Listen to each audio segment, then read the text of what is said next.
crossing that river of change, the creative process now gets exciting, because what thoughts do you want to fire and wire in your brain? What kind of attention and intention do you want to place so that that becomes the loudest voice in your head? And if you keep practicing it, the hardware becomes a software program, and it'll say you can do anything. You live in no time and accomplish everything. You're unlimited. You just got to hang with it. On the other side of this is greatness. Whatever you want to program in there, you get to program in there. If you sat down and say, how am I going to be with my wife, my husband, my partner? How am I going to be with my kids? How am I going to be at work with my coworkers? How am I going to be in traffic? And you close your eyes and you begin to rehearse in your mind. If you're truly present, the brain does not know the difference between the real life experience and what you're imagining. So now the brain goes from a record of the past to a map to the future. Now you're installing the hardware. Keep practicing it. It becomes automatic, it becomes easier. Now it's a software program. You may just start behaving differently. And then if you said, well, listen, I'm not going to wait for my healing to feel gratitude. I'm not going to wait for my new relationship to feel love.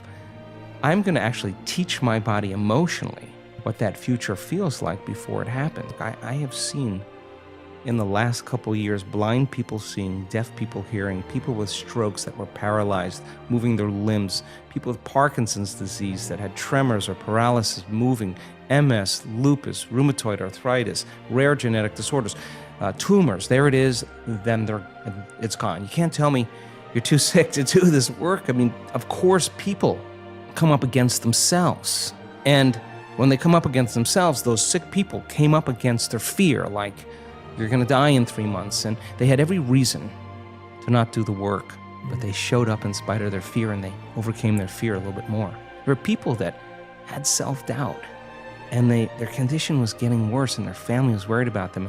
They could have doubted and said, I give up, but they showed up for themselves again, and they overcame their doubt a little bit more. There were days that they were really feeling sick, and their body was really failing, and they could have said, I'm too sick to do this meditation.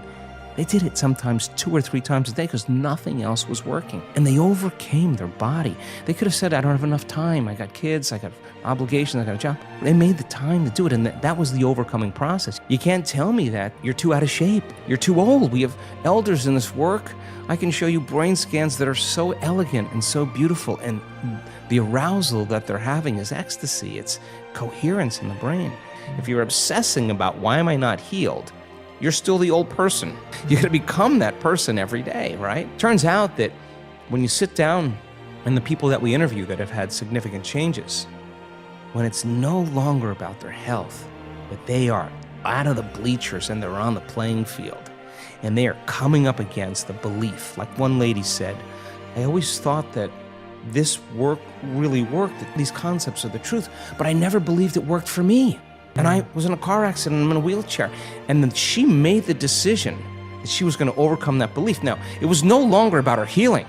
It was about overcoming the belief. And it showed up every day for herself. When you believe in yourself, you believe in possibilities. When you believe in possibilities, you got to believe in yourself. You don't show up for yourself.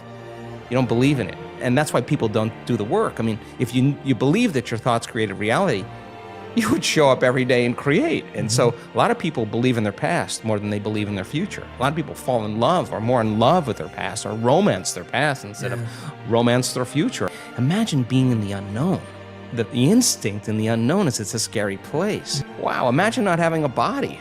And we practice lingering without a body in infinite space, and without a name, without a face, without a culture, without a job, without a social security number, without a disease, without a diet, just as an awareness. You practice that, you're going to be comfortable in the unknown. You're going to relax more into it. That's going against thousands of years of programming. And the people who actually overcome their fear and they trade it for gratitude, their immune system gets stronger, their genes upregulated, brain changes, their heart rate variability, they feel differently. It's being measured. And some of these people, we're measuring this now in our events with reputable scientists and universities. They're shocked at what they're witnessing on a cellular level, on a brain level, on a heart level. They cannot believe the capacity of the body